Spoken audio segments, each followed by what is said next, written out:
All right, so we are going to begin. This is recorded. A couple of things that I think are important. This week we're looking at, really, why do we do a test fire? When do we do a test fire? And then if something is unfamiliar to us, how do we then make that unfamiliar thing familiar?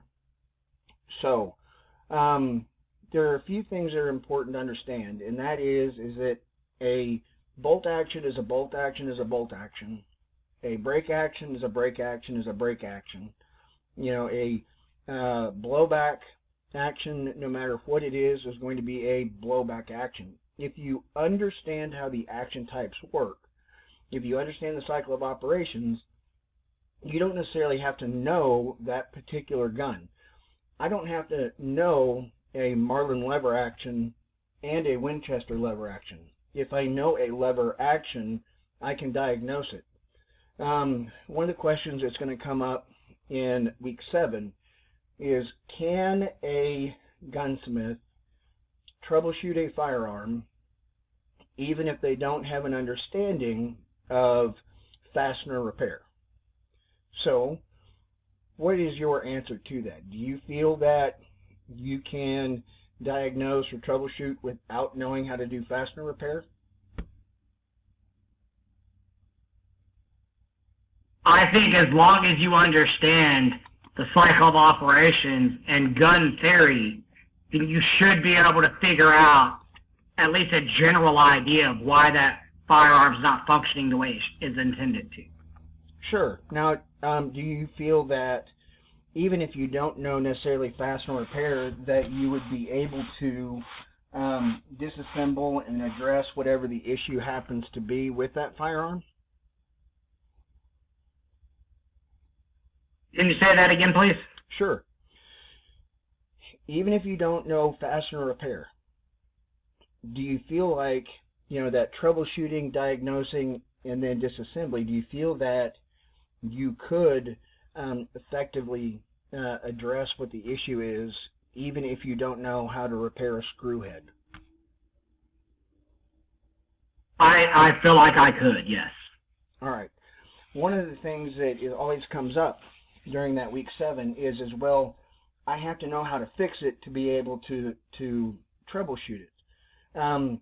Again, a bolt action is a bolt action is a bolt action, right? And a brake action is a brake action is a brake action. I can diagnose whether or not I know the fastener repair. Now, I may not be able to do the repair job because I don't have the skill, but that doesn't mean that I can't fix it. The whole part of this really is building a network. I know that I could do rust bluing. I am not interested in doing rust bluing. So I have another smith that does the rust bluing for me. Oh, got somebody coming in. All right, welcome to the class. How are you?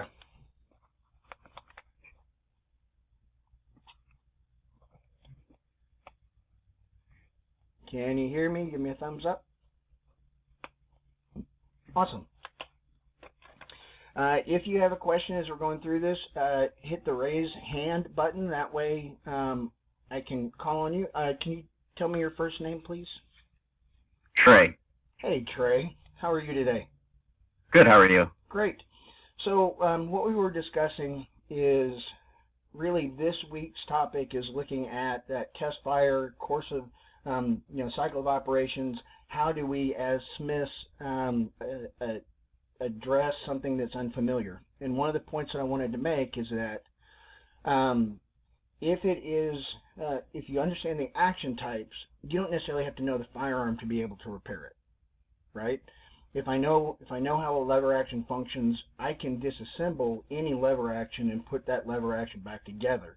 And I need to pay attention, obviously, to where the parts go, and that's where the glory of our cell phones and the ability to take pictures helps us, because a picture is worth 1,000 words. But understanding that stuff is important. Okay.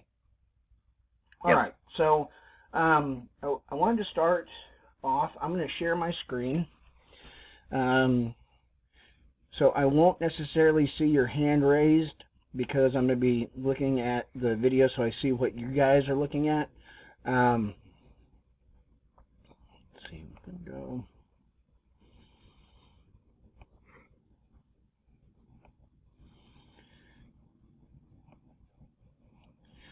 So if you have a question, just pipe up. That way I can address it. All right, so first things, what I want us to do is I want us to look at a hammer and trigger assembly for a black powder rifle.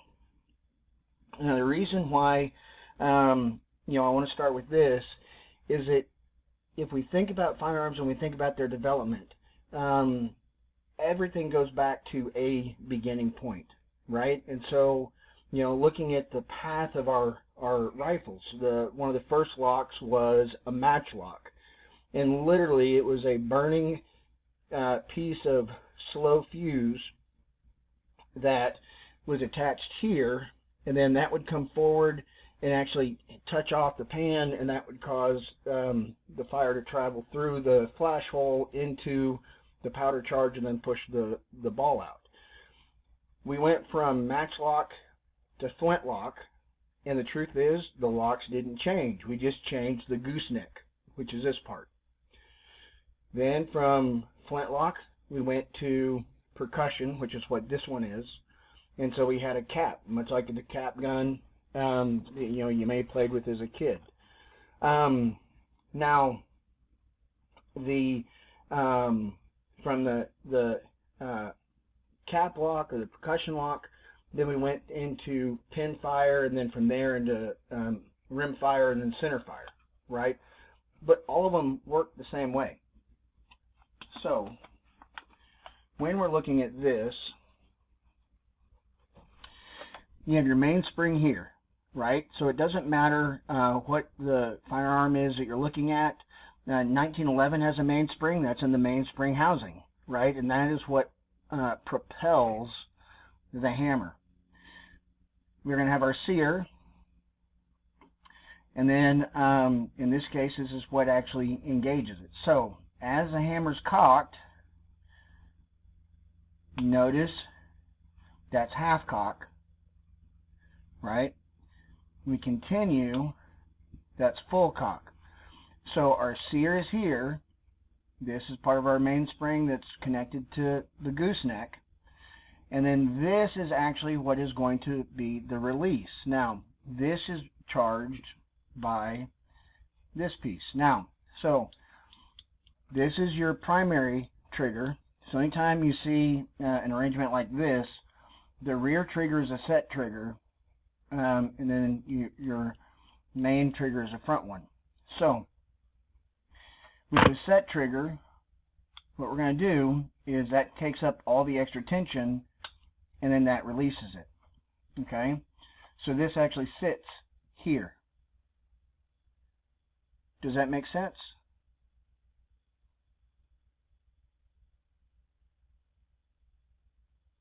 Yes, no? Yes. Okay.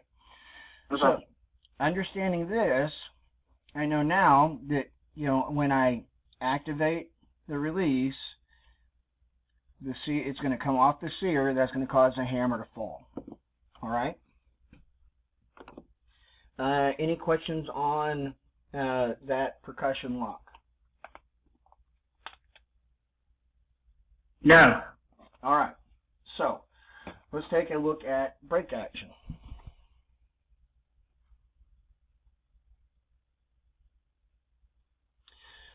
All right. So on this contender, your safety is here, right?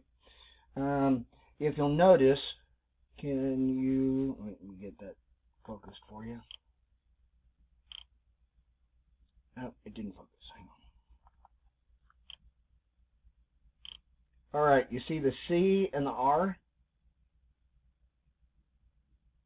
Yes. All right, so the C is you select for center fire. The R you select for rimfire, and in the center is actually where your safety is. Okay? Now, to open this, we press here, and then the action opens. And as you can see, there's nothing in the barrel, right? So we know that this firearm is clear. Now I'm going to cock the hammer so you can see what we're looking at here. So on safe, you see there are no firing pins in line. If I take it to center fire, this firing pin moves into place. If I take it to rim fire, this one moves into place. Right? So on every break action that you see, there is going to be some way to actually open the action itself, right? And there's going to be some way to disassemble it. In this case, the way this is disassembled is you unscrew that screw, which takes off your foregrip, and then that allows you to remove your barrel.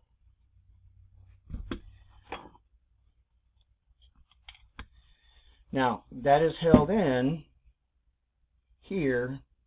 I don't know if you can see that. You see the pinhole? So there's actually a pin. Little one? Yeah, right here. Yeah, right here. Yep. So there's a pin that goes through there that holds the barrel to the frame.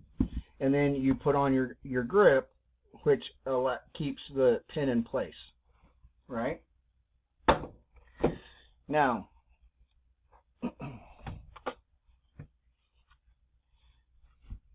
here is another one. So in this case, we have a double barrel. Now this is a hammered double barrel. The difference between a hammered double barrel and an internal is that on this one, it's much easier to open because the break action doesn't have to cock the hammers. All right? Now, remember I told you that there's always going to be some way to open the action, right? In this case, it's this lever here, which then allows you to open, and you can see that there's nothing in the chamber, right? Now, to disassemble this one, if you look here on the forestock, this comes up and this comes off.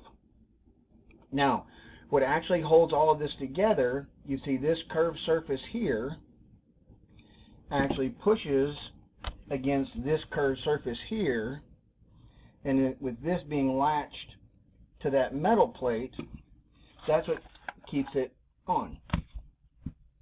All right? So this is the hinge point, and then this is going to be your hinge pin. Make sense? Totally makes sense, but I did not know that's how you take those apart. Yep. Now, remember we were looking at percussion locks? Is there really any difference?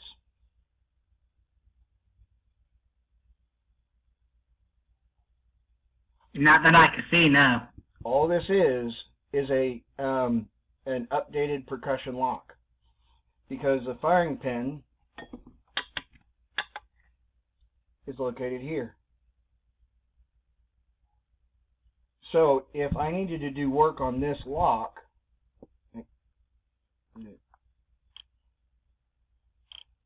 if I needed to do work on that lock, if I understand how this lock works, I can fix this. Do I have to know this particular gun? No, because I'm able to take this knowledge and apply it here. Kind of cool, huh? Yes. Now, this comes back in here and locks down. Oh, somebody wants to come in.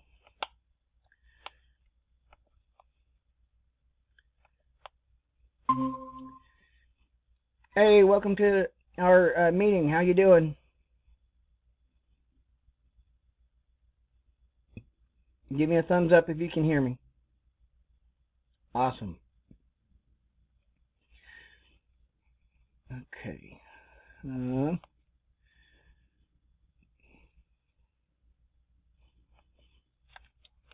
right, so I'm going to come back over here. All right, now to put this back together, this is going to sit on here, lock that down, and we're good to go.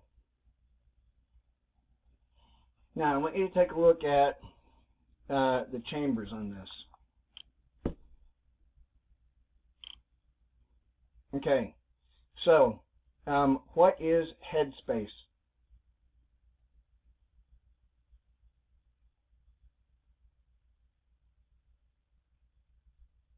Anyone?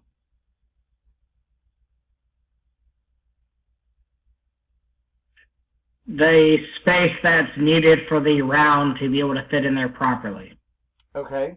When we talk about headspace, headspace is measured from what stops the forward motion of the cartridge in the chamber, right?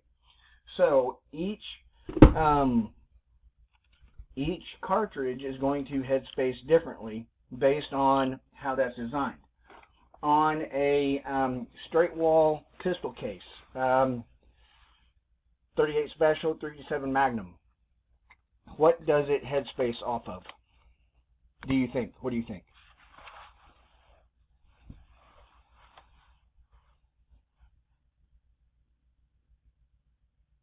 I believe it's the bottom of the rim or the top of the rim to where the bullet's starting at.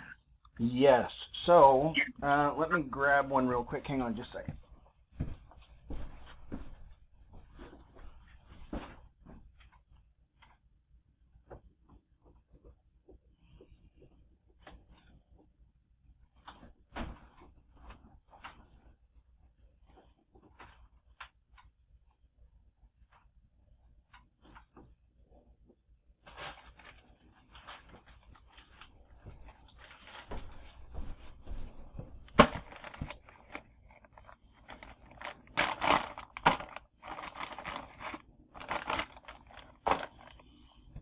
Okay, so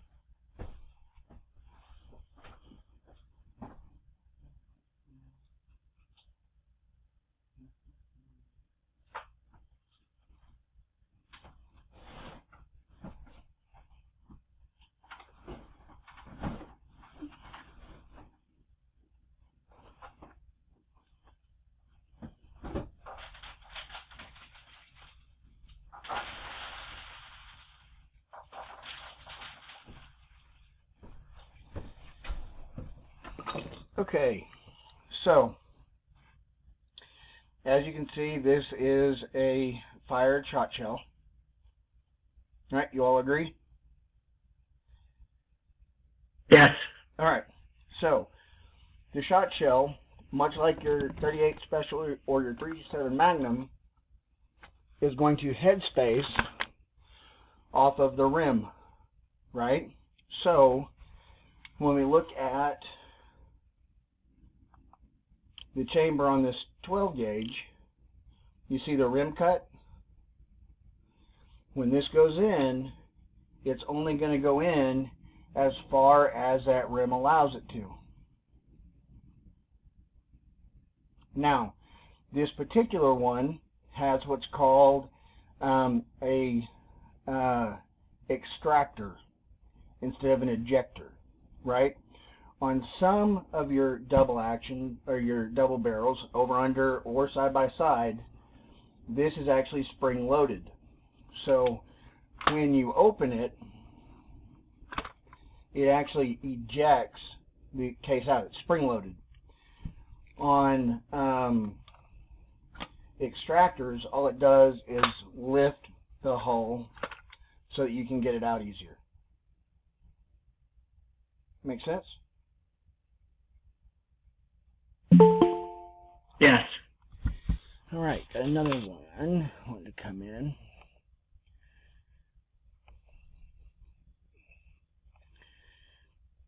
Admit. Hey, Drexel, how are you?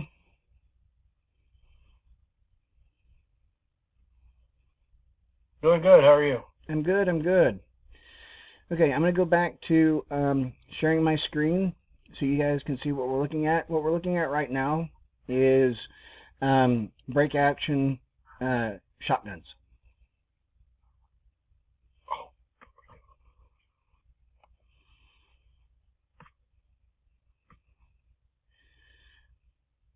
Let's see. All right, can everybody see the firearms? Yes. All right, good deal. Guys, because I have it on full screen, remember I can't see if you raise your hand. So if you have a question or something, just speak up. All right. Now, since we recognize that a rimmed case is going to headspace off the rim, that's going to be the same with a 20 gauge. Any rimmed case is going to headspace off of the same thing. Now, on a bottleneck case, what is it headspace off of?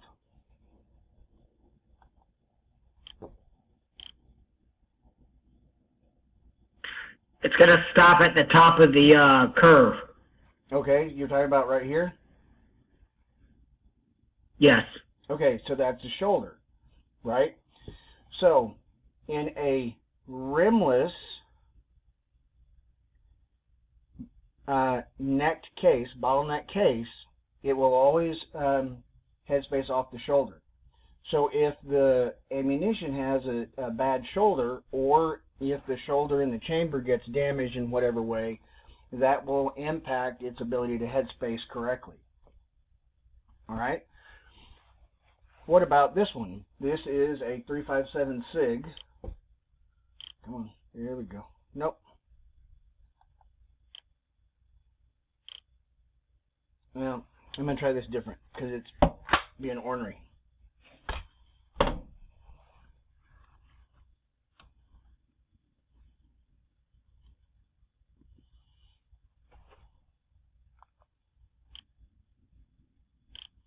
All right, what is a 357 SIG headspace off of?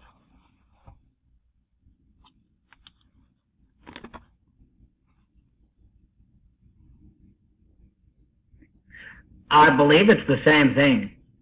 Okay, so when we look at this particular case, on most of your rimless pistol cases, right, even if they're shouldered, where the headspace is actually off of the case mouth,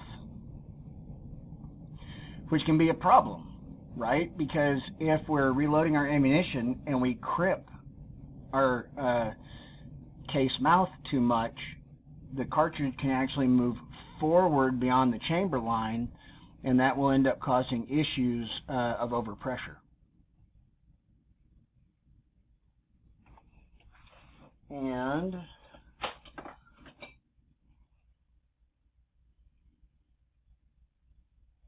I can show you that. So what that looks like inside the barrel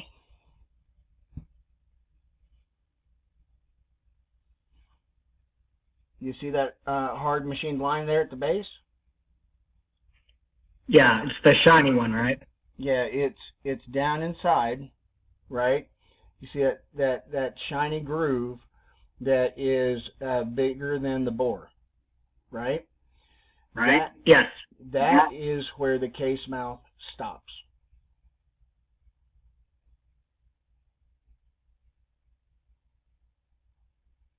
Pretty cool, huh?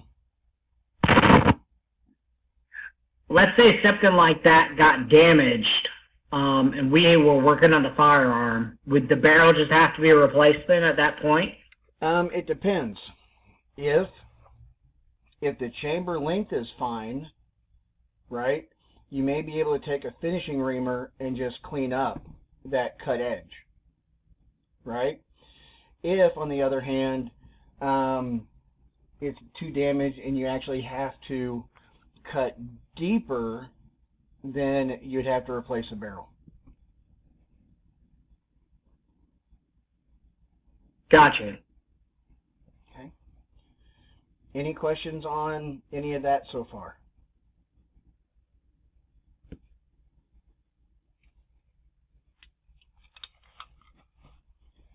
Okay, so a customer brings you a talking about snap caps real quick. I'm going to switch directions. There are any number of snap caps out there, right? Action-proofing dummies is another name for them.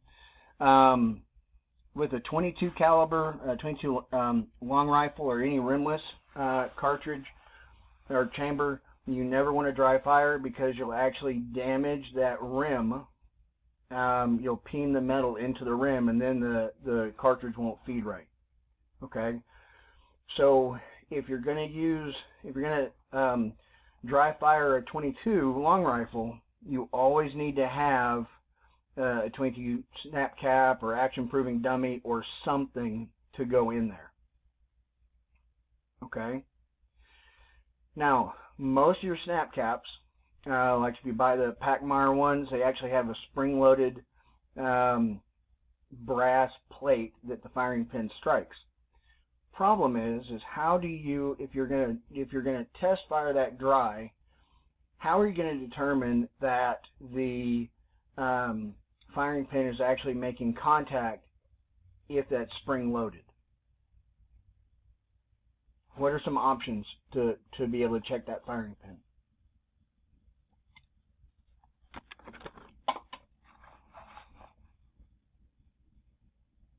Drexel, what do you think?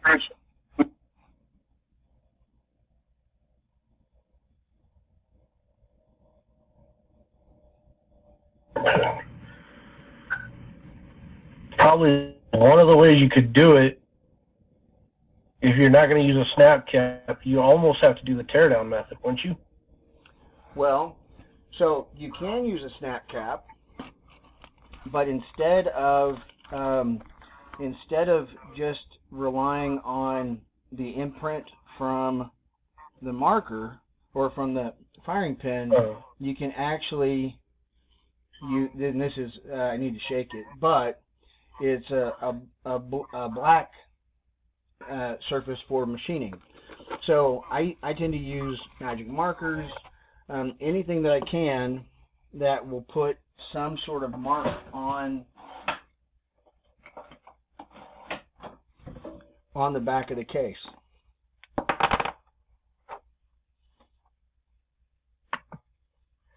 So just to make sure, we can even use, I just saw you with a permanent marker on there. That'd be just fine too, wouldn't it? Yep.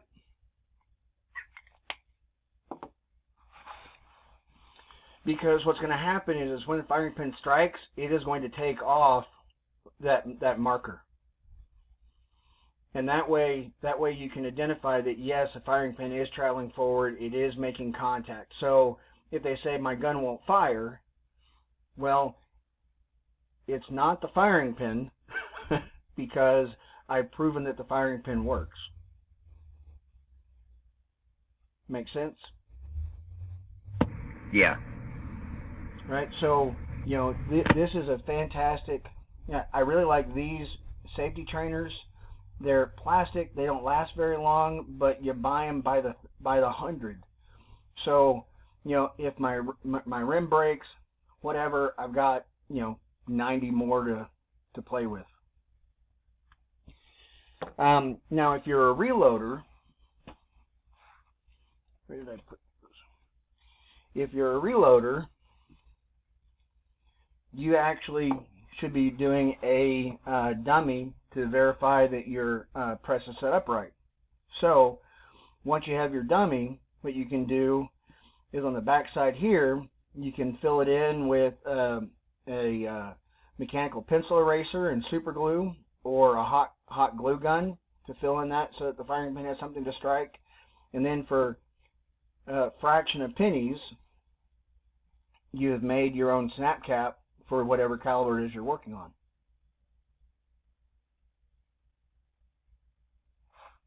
Could you use Play-Doh? Sure, why not? Don't use Play-Doh as hearing protection, though. I actually had a student in a firearms class say, "Hey, how do you feel about alternative hearing protection?" I said, "What do you mean?" He said, "Well, Play-Doh." I said, "No." You never know what you're going to get, right? Okay, so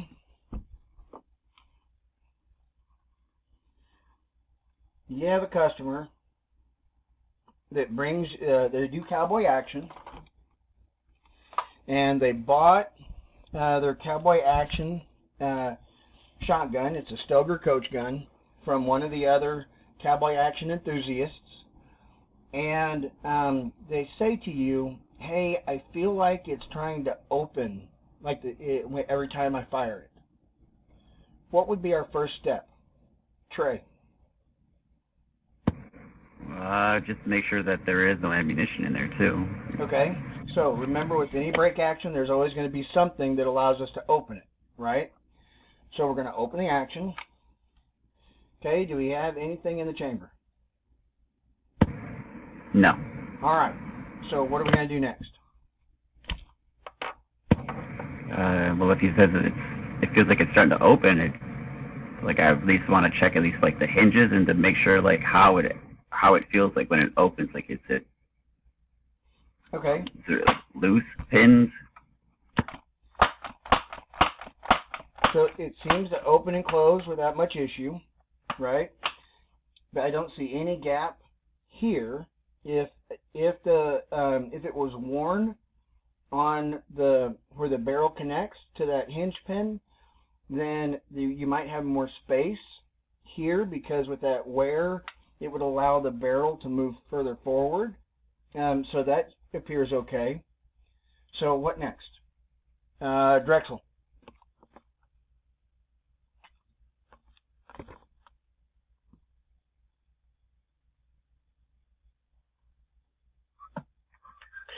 My next step would be to look at the locking mechanism and see if there's any erosion, anything like that could be causing it not to properly keep hold whenever there's pressure inside the chamber. Okay, so to do that, we're going to need to open the gun, right? So, yes, sir. Say that again? Yes, sir. Okay, so with any break action, there's going to be some way to come it apart, right? On our hammered coach, to take our forestock off, we use this lever, right? On this one, we're going to push down on this, and then it comes up.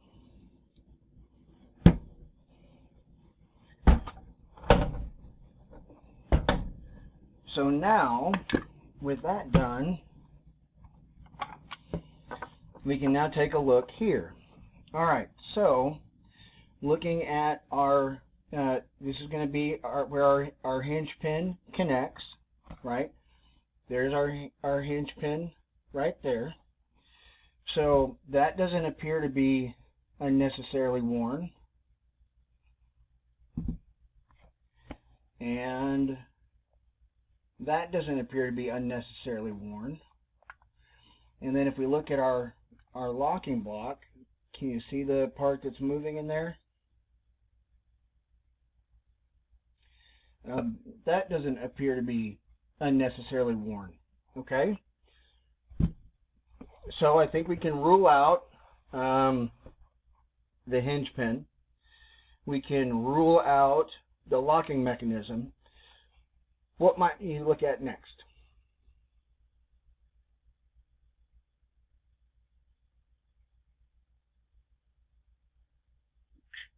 if possibly the headspace is not allowing the ammo to go in all the way. Okay, so for headspace, we got to look at the barrel, right? Okay, so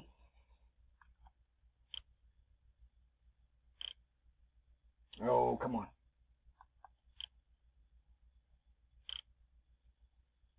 Okay, so we see our rim cut, right? So let's compare that. Hang on just a second.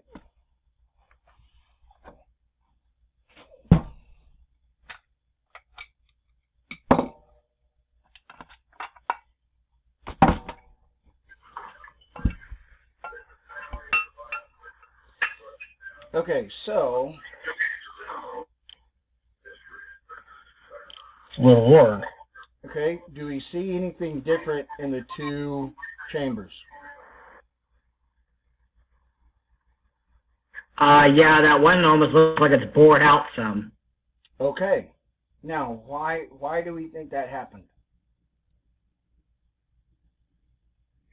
You said the gun was previously used for cowboy action shooting. I'm wondering if the guy who owned it before him tried to modify it so it would open faster to eject shells to get faster times. You are spot on. So, the issue was not necessarily ejecting faster, it was not having that hard edge so that it would slide in faster for multiple shots. So to shave off time, they shaved off that top rim. Okay? Now, what if you look in there, what do you see the body of the shot shell? Yeah. Yeah, the orange? Yep. So, what is one of the complaints about the Glock chamber in reloading? That Glocks are phenomenal and they're God's gift to mankind. I have plenty of Glocks, but that's not it. What is one of the complaints?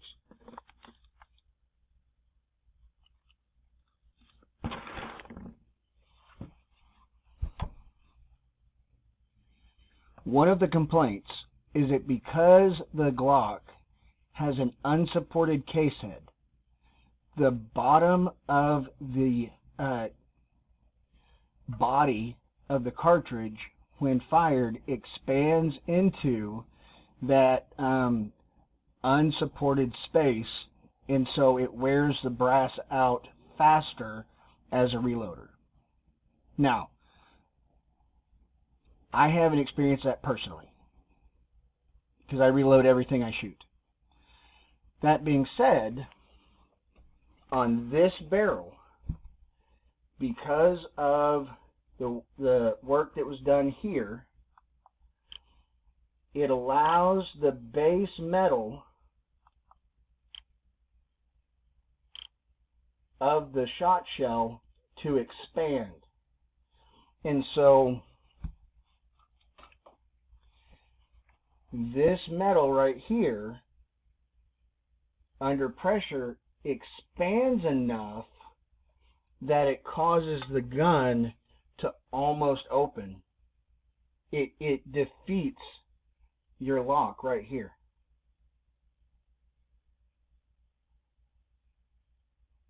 It's almost like it's pushing it open.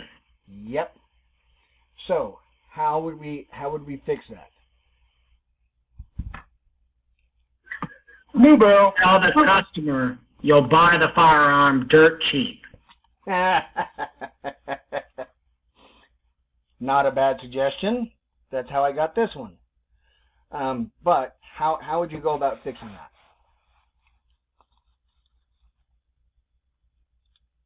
Well, I know you can order a new barrel for it, but is that barrel able to be repaired and just... So there are a couple of things you can do.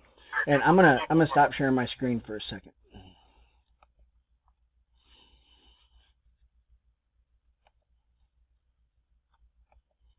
All right, there's a couple of things you can do. You could come in with a TIG welder and reapply metal to that shaved out part on the top of where the chamber should be, and then take a chamber reamer and recut that rim. That's one option.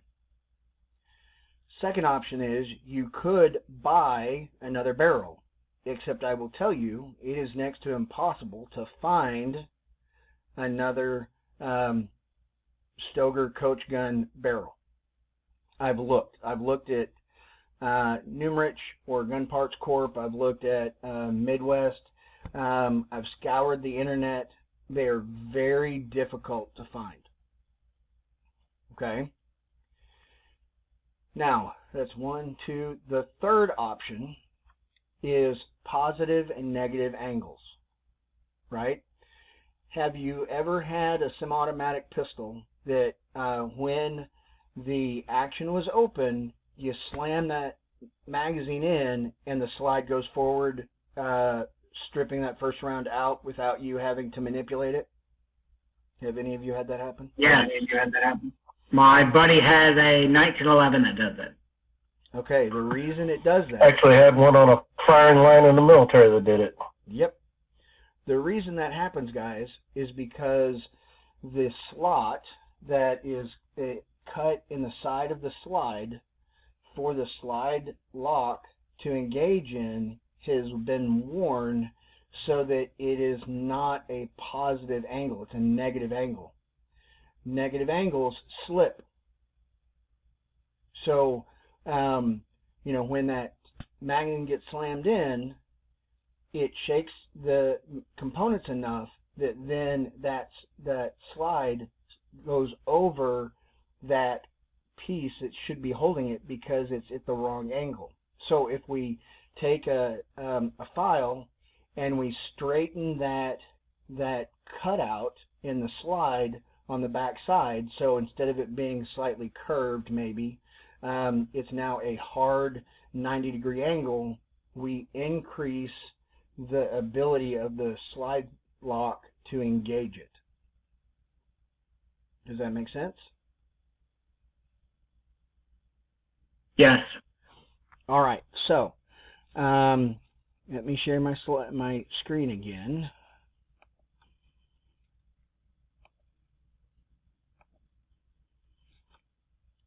So, on this gun, right, this is our locking block. So when we open it, it slides back, and what it's sliding off of, guys, is this. So, if I come in, notice how that's angled? If I come in and I flatten that allows this locking block to move further forward, giving a more positive engagement to the gun. Okay, I see what you mean. So essentially what you're saying is that could be a shortcut fix. Yes. Now, it doesn't change the fact that you've got issues with the chamber itself, right? So then what you'd want to look at is what kind of cartridge is being used in this, right? I mean, now, if it's cowboy action, ideally they're using a low-powered cartridge anyway because of just the nature of cowboy action. Have any of y'all done cowboy action? No. I've watched it, but I haven't competed yet. Dude, it is so much fun. Watch on YouTube. I mean, you get to dress up and shoot guns like you're in the Old West, you know. And you pick your name. You know, one of the guys that I did cowboy action with, his name was Willie Shoot'em, and another guy was Ben Walken. So there's all sorts of fun that can be had with that. But if they will only use a low-powered cartridge, then you can the gun would actually be safe to shoot. Yeah, it's being ornery with me. There we go. Now, because this is internal hammers, You see this piece right here and this piece right there? Let me see if I can get it clear for you. Ah.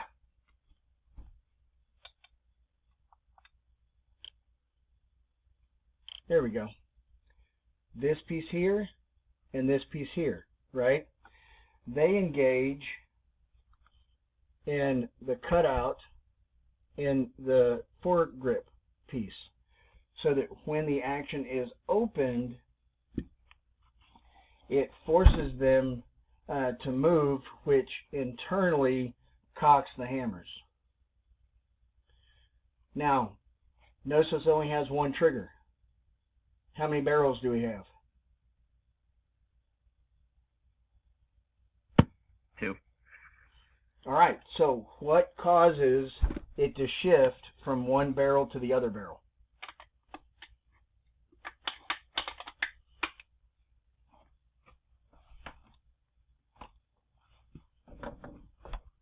Anybody? It's an inertia pin. So you have this weight that when it goes bang, the recoil actually shifts the sear from one side to the other side to engage the next barrel. So if they said, well, it only fires on one barrel, the issue may be that inertia switch inside the action itself. That's interesting. Okay. Would that turn that into a possible breaking point? Say that again. Would that turn that into a possible breaking point? Sure. So in that case, really what you would do is you'd rebuild the fire control group with new sears and new and a new inertia block.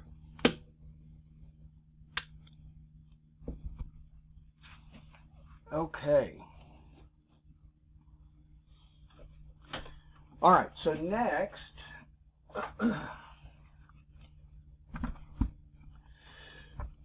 All right. So remember, I told you a bolt action is a bolt action is a bolt action. It doesn't matter whether it's a bolt action pistol, like this one, or a rifle. The work on them is going to be the same, right? Now, when you're looking at your bolt action, one of the things that we talk about is proper engagement. So, on this particular one, you have these locking blocks that are at the front of the bolt face, right? So if your headspace is off, it could be either the bolt itself, it could be the cutouts where the locking block goes, but most likely it's going to be a wear between one of those two things, right? Now that can be fixed by increasing the metal that's on the locking blocks. So you'd have to disassemble it, measure your internal chamber, measure your locking blocks. If the locking blocks aren't big enough so it has slop, then you'd TIG weld and then file to get it back to the proper configuration to then fit into your new, into the old locking area. Right? So if there's a headspace issue, that may be how you have to do the headspace. You can also end up with wear here because it is moving, so that may be something that needs to be measured as well. Okay? Now, on the infield, right, so anytime we're going to mess with a firearm, we want to make sure it's clear, right? So first thing we'll do is we'll remove the feed source. There's nothing there. Then we're going to open the action, all right? And we have nothing in the chamber, all right? Now, what's interesting about the infield as a military rifle is the way you adjust the headspace on this one. So to take this one apart, we actually slide it back And then if you'll notice right here, you see that groove in that bolt head? Yes. Okay, that slides into this piece right here, which is what keeps it from coming out because it can't rotate up. So if we move that forward, we push down, we can then rotate the bolt face up, and then it will slide out of the gun, maybe. Right, so this is the infield bolt. Now, this is going to be what engages with your trigger to release, and that's also what's going to cause it to cock when it comes back. But to change the headspace on this, the way they designed it was you unscrew the head and then you replace the head with a new one. This one's a number 3. So, you'd have a set of these, and if it needed to have more or less, it would be based on the length of the head that goes on the bolt itself. Kind of neat. That's really clever. It's much easier than others. Now, the trigger in most cases on these rifles is pretty simple, right? So you can see it there, and the linkage inside here is what causes it to engage. To put it back in, it goes back in. Now we're going to slide this down, push that in, and then there we go.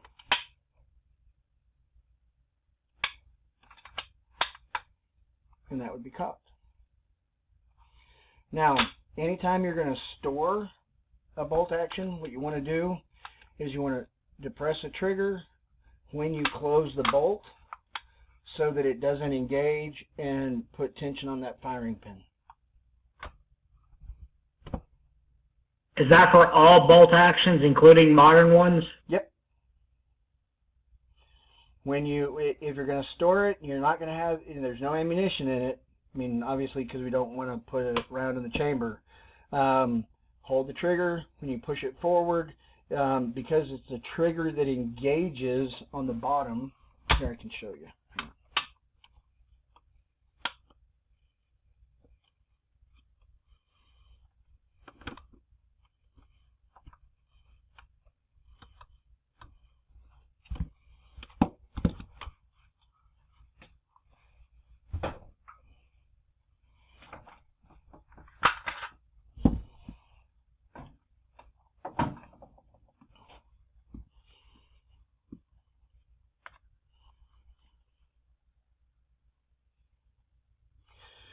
All right, so this is the bolt from a Remington 700. This is the bolt from the Enfield.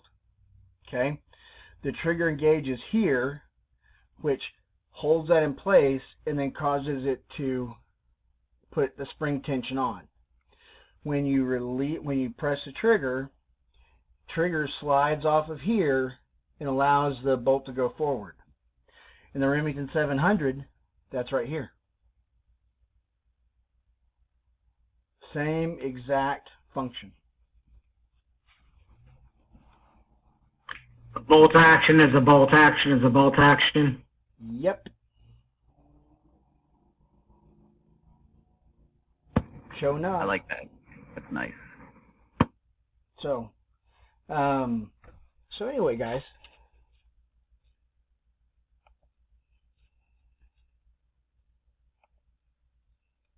All right, so that's just kind of a, let's see,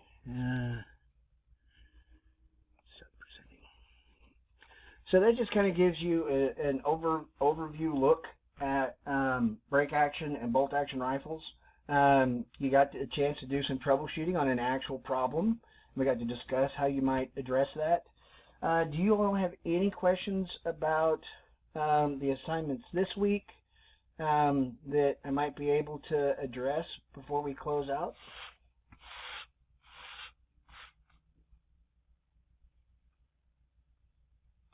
No, I the don't only think that- question I had answered. All right, Trey, let's start with you.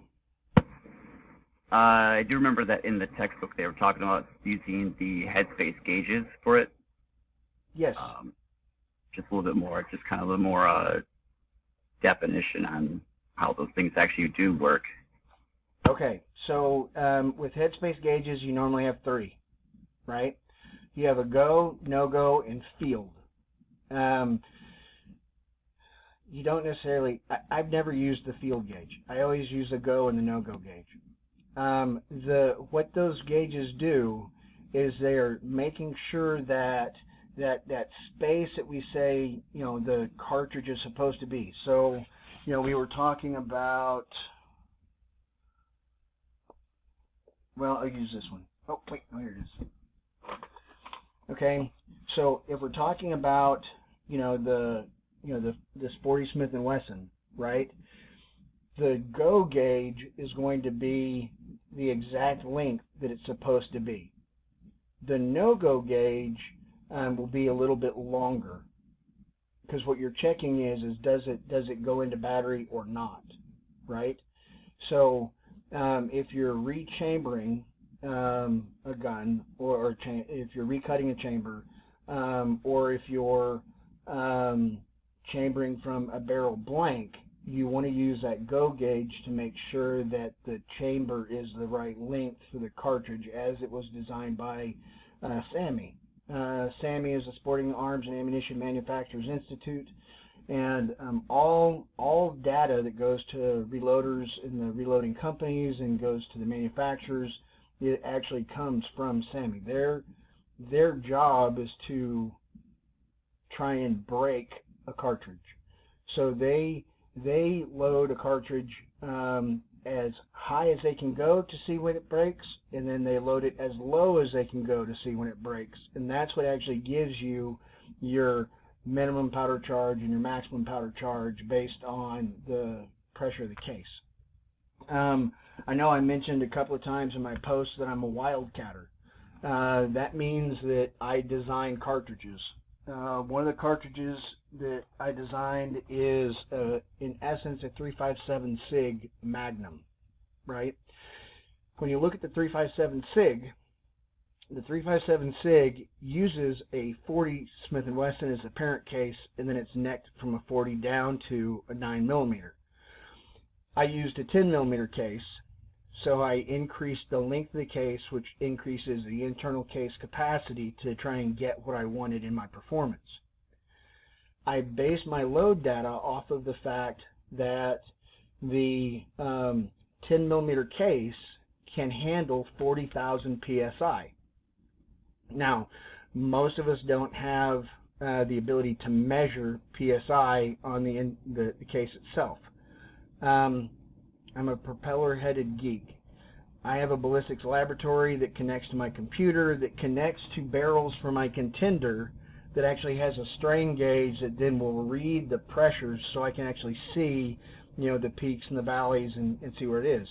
So I loaded until I got to 39,000 PSI, and I stopped.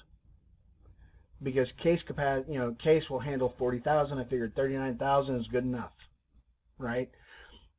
I had to make my own headspace gauges to make sure that when I cut my chambers, it fit within, that alignment. So I did go, no-go gauges there as well. Now, that's a whole lot of information, Trey. I don't know, did that actually answer your go, no-go gauge question? No, it did, because I was trying to actually figure out, I was like, okay, which one to even start with first, Yeah. Yep, so start with the no-go, and then if that one doesn't work, then move to the go gauge. Okay. Michael, any questions about this week? No, sir. The only question I had you answered earlier before class started. Okay, will you go ahead and ask that again? That way I can answer it for everybody. For the necessary video that you want for this week's assignment, did you have a set time limit that you wanted us to meet? Okay, and as I told you earlier, no, I don't have a set time limit. I've received videos that are 10 minutes long. I've received videos that are 4 minutes long.